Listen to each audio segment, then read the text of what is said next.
со Ивана. Разработени. Разработени, ги имаме на мирниците и јас ја немам пробана оваа каша која што Цеце ја бара секој пат. Така што еве ја денеска ќе бидам во улога на конзуматор. Да, во по-честите случаи си во улога на некој кој што го прави тоа, во креатор на рецептите, но во случајов заедничка ќе биде работата како и да, и ние филозофија со оглед на тоа што веројатно ова е чест избор за многумина наутро. Овесните снеголки се разбира како почест избори, сега различни комбинации на овошје, секој кој што или како преферира. Ние најчесто тоа го правиме со шумско овошје, во случајот и банана, можеби малку јаболко ќе ставиме и фастаци ќе финишираме со тоа. Да, додека разговараме, ние хибридно, виртуелно секој пат во овој дел во нечив дом, во нечија работна канцеларија, можеби од градски парк, можеби од некоја друга атмосфера, секој пат знаеме да си влеземе во чевлите на другите занаети, меѓутоа и професии, така што утрово со Јасмина Јошевска, која што е авторка и хуманистка, се будиме и разговараме за активностите нејзини, за денот што најчесто и утрото и носи како дневна агенда, ама и како ќе го започне утрото освен со утринска неделна. Така е, Јасмина, еве те гледаме, веруваме ти нас и не гледаш и не слушаш, па ти посакуваме добро утро и добро ни дојде во ова наше утринско будење заедно со утринска неделна и со нашите гледачи. Да. Добро утро, Јасмина. Добро утро и ви благодарам што сум дел од вас. Баш убаво кажавте, дел од нас, баш дел од нашето сценарио. Така е. Подготвени за првиот утрински оброк или тоа ќе го оставиме, Јасмина, веднаш за некое време? Па за некое време. Така, значи што толку рано не доручкувам. Да, не го започнуваш денот веднаш со појадок, но претпоставувам дека го започнуваш со утринско кафе. Најчесто тоа знае да биде ритуалот, иако од искуство и досега со голем број наши соговорници на ваков начин во утринските будења гледаме дека секој има свој различен пијалок утрински кој што го бира за старт на денот, па кој е твојот избор? Како што го тушираме телото од надвор, се научив дека треба да се тушира и од внатре, па мојот ден пред се го започнувам со чаша вода. Меѓутоа не од чешма, секогаш купувам, така да туширањето на организмот е доста значајна работа за мене. И после тоа, после половина час, да, го земам своето утринско кафе и тоа го пием со задоволство. Одлично. Она кое што вообичаено го правиме на почетокот на денот е нели план или организација за тековниот ден, поточно за секојдневието. Кај тебе е прилично динамично заради тоа што ти си активна. Ние сме имале и разговори со тебе тука во студиото. Последниот наш разговор беше непосредно пред промоцијата на анатомија на речта, она кое што всушност беше и хуманитарен настан. Па ќе се потсетиме на тоа, нели споделувајќи ни тоа како изгледа твоето секојдневие, од како ќе започне денот и ќе се исконсумира првото утринско кафе. Самото будење наутро едноставно ми прави насмевка на лице затоа што дочекав ново утро, нов ден, нови предизвици, нови идеи кои што треба да ги остварувам. Нема минута која не ми е исполнета со некои своји очекувања за воиднина. Дали тоа ќе биде нова мисла, нова книга, дали тоа ќе биде за деца, поезија или проза, или нов чекор кон нешто непознато кој што ми е предизвик секогаш во животот, како што и сега има некој новитет кој што едве чекам да се случи. Ми представува задоволство да го почнам денот, да видам што овој ден мене ми носи, што можам да остварам во овој ден, што е за понатаму.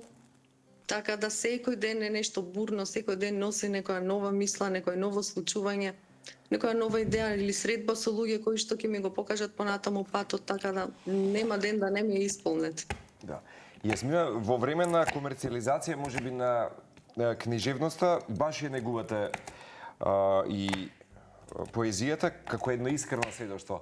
Што за вас, ако ја прашам утринава, представува еден вистински збор? Зборот, ако го анализираш, е нешто големо.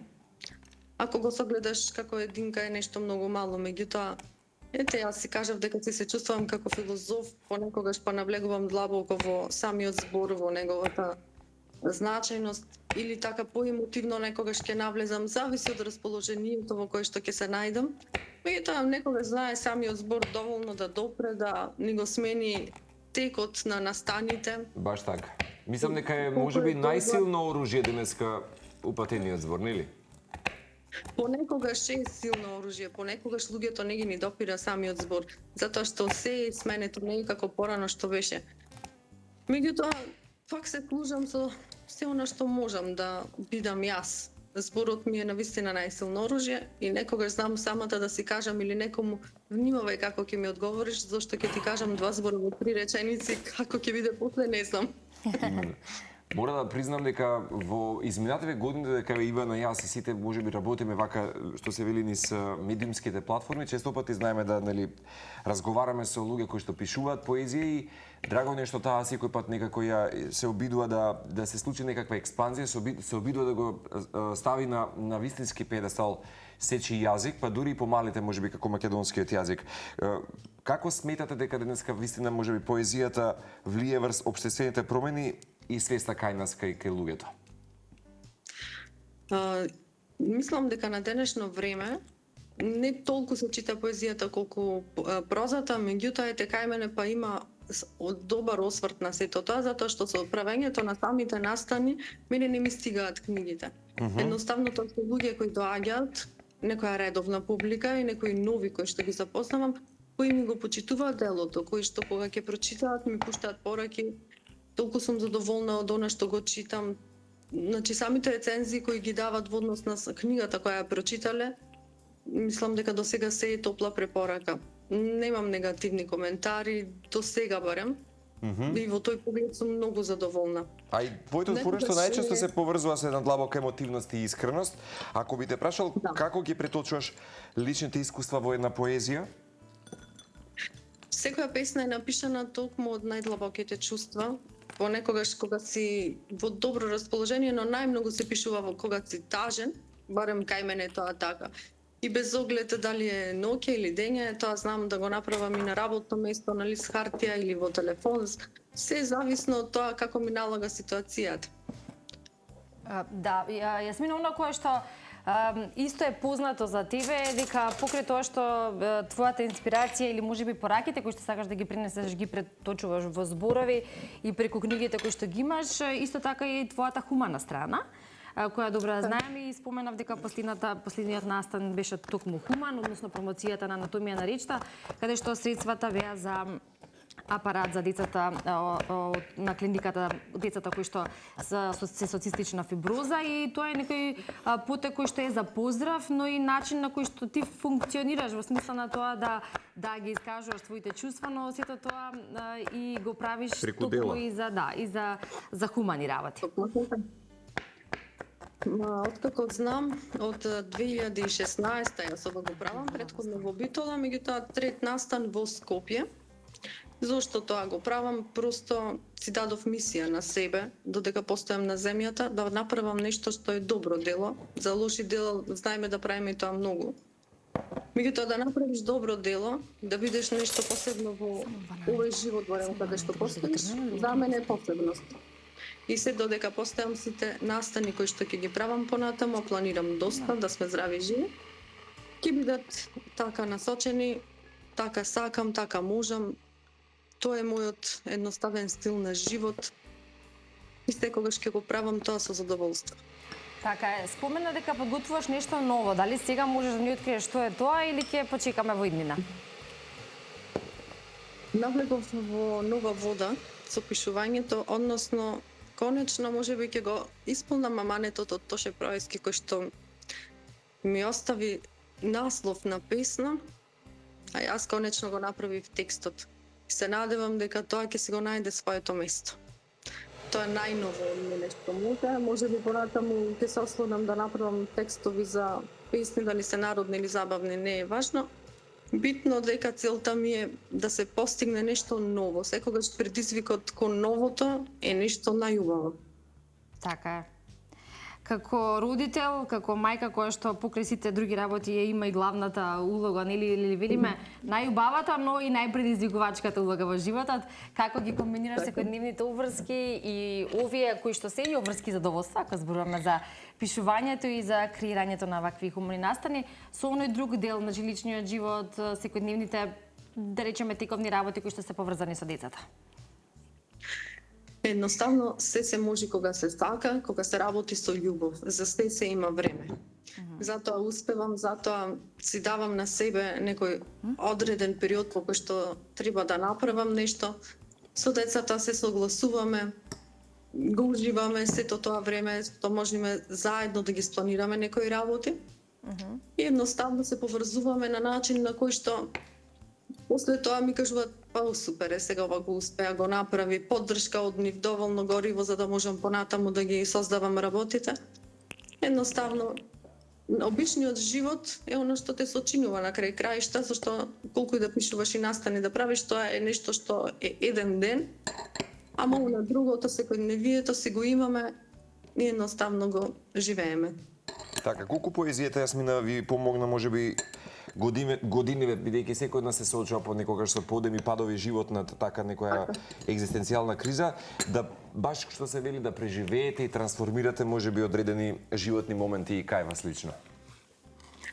Па тоа лично беше 2014, тие години, да речам, почетоците. Беа потешки, затоа што се што правам до сега, сама се финансирам. И мислам, тоа е оно што сум го одбрала да го правам. Нормално, тоа е нешто што го сакам да го правам. Меѓутоа имало добри падови, кога се немало воопшто, па некако се успеало да се стани, да се дојде до нешто. Сега е веќе сега е поинаку. Друго, да речем. Да. Овие години тука ми е многу полесно. Дали дека промената на местото на живење од Битола во Скопје си го направи своето, можеби тоа има добар удел. Да, ќе те прашав дали можеби таа трансформација предизвика кај тебе чувства. Јас на пример имам чувство дека веројатно некој пат ние се гушиме во Скопје поради нели таа централизација на многу работи и концентрација. Меѓутоа ете некој пат кај тебе и кај други луѓе има обратен ефект, што е веројатно и природно можеби некогаш да се случи тоа. Верувајте или не, доаѓањето во Скопје после одреден период од една година ми направи да го почувствувам мирот во душата, што јас и од Крушево и од Битола тек овде си го најдов. Значи не било толку страшно како што изгледало, леле голем град, многу луѓе. Токму можеби тоа ме направи да си го најдам мирот и да почувствувам дека тука има луѓе, тука можам многу повеќе да направам. Дали тоа е за работно место, дали е за нешто друго околу промоциите. Се пронајдов себе едноставно и тој мир сега не си го напуштам, едноставно ми е убаво да го уживам. Прекрасно. Јасмина, ти благодариме, нека те прати тој мир и понатаму и се разбира сите овие иницијативи, идеи и она кое што го креираш, при тоа си инспирирана од твои или лични искуства или од она што го чувствуваш и се разбира чувствата ги преточуваш во зборови кои секогаш верувам, ако не наситена, допираат до многумина. Посакувам и понатаму да нели ја негуваш и хуманост, а сите тоа добредојдено за сите оние на кои што им треба всушност помошта. А ние сме и факта и докажано дека сме хуман народ и има многу вакви примери што е навистина за поздрав. Следна прилика со оние новитети кои што ги спомена подетално верувам дека ќе имаме можност да позборуваме во студијата. И продолжи да го трансформираш светот преку поезија.